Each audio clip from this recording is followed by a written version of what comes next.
Good day to you all. I am Gian Leslie L. Duhina of ECEA 111 Section B15 presenting the spread spectrum and multiple access techniques and its types as for a requirement submission for coursework 6. Spread spectrum refers to a system originally developed for military applications to provide secure communications by spreading the signal over a large frequency band. The figure represents a narrowband signal in the frequency domain. These narrowband signals are easily jammed by any other signal in the same band.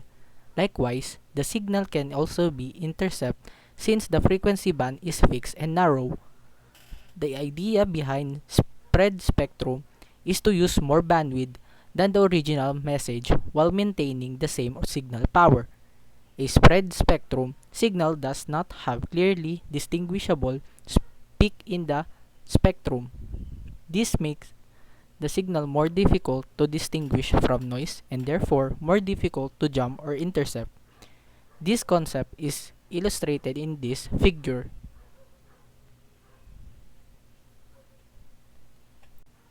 There are two predominant techniques to spread the spectrum.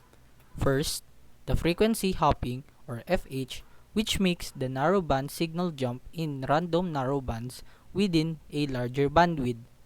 Second, the Rex sequence or DS, which introduces rapid phase transition to the data to make it larger in bandwidth.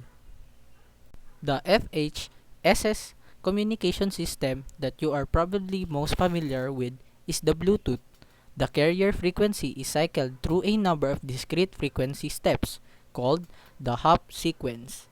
The carrier frequency stays at each frequency for a set length of time called the dwell time. The inverse of the dwell time is called the hopping rate. In order to receive and properly demodulate the signal, the receiver needs to know the same pseudo-random code that the transmitter used. One of the challenges of frequency hopping systems is needing to synchronize the transmitter and receiver. One approach is to start the communication with the transmitter initiating a handshake by sending out a particular code using all the channels for a short time. The receiver can find the transmitter by picking any random channel and listening for valid data. Once communication is established, the transmitter and receiver both reference fixed tables of frequency hopping patterns so that once synchronized, they can maintain communication. Another method of realizing spread spectrum is called direct sequence spread spectrum or DSSS. In the DSSS, the serial binary data is XORed with the pseudo-random binary code, also called the spreading code, which has a bit rate faster than the binary data rate, and the result is used to phase modulate a carrier. The bit rate of the pseudo-random code is called the chipping rate. Sudden phase changes to a carrier signal cause the bandwidth of the resulting modulated signal to increase. Beyond that, if we increase the rate of the phase changes of the carrier, the bandwidth also increases. If we can get the phase change rate up high enough, the resulting modulated signal will look more like noise than an actual signal. It would look like noise just from the rapid phase changes. However, it becomes even more noise-like since the phase change are generated in a pseudo-random fashion. In DSSS, a signal that would normally occupy a few kilohertz of bandwidth is spread out from 10 to 10,000 times its normal bandwidth. The energy that would normally be concentrated in the narrow bandwidth is still there in the DSSS, but has been spread out. In fact, the energy is so spread out that it appears as noise in a conventional receiver. Access methods are multiplexing techniques that provide communication service to multiple users in a single bandwidth, wired or wireless medium. Communication channels, whether they're wireless spectrum segments or cable connections, are expensive. Communication service provide must engage multiple paid users over limited resources to make a profit. Access methods allow many users to share these limited channels to provide the economy of scale necessary for successful communications business. There are five basic access or multiplexing methods: frequency division multiple access or FDMA, time division multiple access or TDMA, code division multiple access or CDMA, orthogonal frequency division multiple access or OFDMA, and spatial division multiple access or SDMA, and other methods are used. FDMA is the process of dividing one channel or bandwidth into multiple individual bands, each for use by a single user. Each individual band or channel is wide enough to accommodate the signal spectra of the transmissions to be propagated. The data to be transmitted is modulated onto each subcarrier, and all of them are linearly mixed together. FDMA divides the shared medium bandwidth into individual channels. Subcarriers modulated by the information to be transmitted occupy each subchannel. The best example of this is the cable television system. The medium is a single coax cable that is used to broadcast hundreds of channels of video and audio programming to homes. The coax cable has a use bandwidth from about 4 MHz to 1 GHz. This bandwidth is divided up into 6 MHz wide channels. Initially, one TV station or channel used a single 6 MHz band. But with digital techniques, multiple TV channels may share a single band today thanks to the compression and multiplexing techniques used in each channel.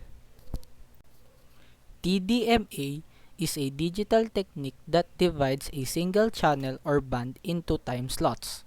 Each time slot is used to transmit one byte or another digital segment of each signal in sequential series data format. This technique works well with slow voice data signals, but it's also useful for compressed video and other high-speed data. The basic GSM or Global System of Mobile Communications cellular phone system is TDMA based. It divides up the radio spectrum into 200 kHz band and then uses time division techniques to put 8 voice calls into one channel. The 8 time slots can be voice signals or data such as text or emails. The frame is transmitted at a 270 kilobits per second rate using Gaussian minimum shift keying or GMSK, which is a form of frequency shift keying or FSK modulation. CDMA is another pure digital technique. It is also known as spread spectrum because it takes the digitized version of an analog signal and spreads it out over a wider bandwidth at a lower power level. This method is called direct sequence spread spectrum or DSSS. The digitized and compressed voice signal in series data form is spread by processing it in an XOR circuit along with a chipping signal at a much higher frequency. In the CDMA IS-95 standard, a 1.2288 megabit per second chipping signal spreads the digitized compressed voice at 13 kilobytes bits per second.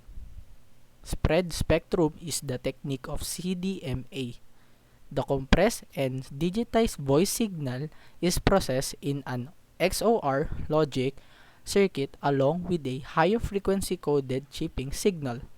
The result is that the digital voice is spread over a much wider bandwidth that can be shared with other users using different codes. OFDMA is the access technique used in long-term evolution or LTE cellular systems to accommodate multiple users in a given bandwidth. Orthogonal frequency division multiplexing or OFDM is a modulation method that divides a channel into multiple narrow orthogonal bands that are spaced so they don't interfere with one another.